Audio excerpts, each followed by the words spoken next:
السلام عليكم ورحمة الله وبركاته. أهلا بحضراتكم متابعي الكرام بفيديو جديد على قناتكم مكة سبورت.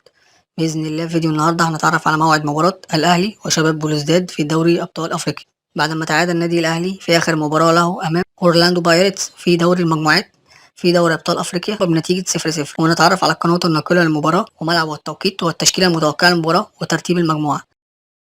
وفي البداية نصلي على النبي أشرف خلق أجمعين سيدنا محمد عليه الصلاة والسلام. ولو عجبك الفيديو يا ريت تدعمنا بلايك والاشتراك في القناة ليوصلك كل جديد إن شاء الله. وإليكم التفاصيل الآن.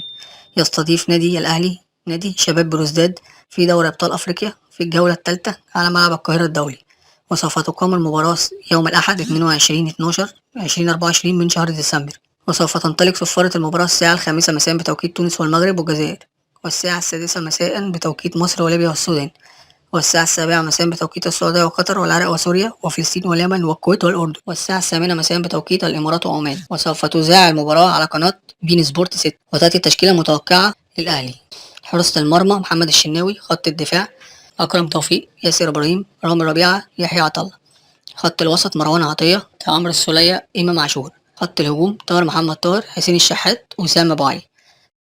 أما جدول الترتيب يأتي الأهلي في المركز الثاني برصيد 4 نقاط، في المركز الثالث برصيد 3 نقاط. وفي النهاية لو عجبك الفيديو ياريت تدعمنا بلايك والاشتراك بالقناة ليوصلك كل جديد إن شاء الله.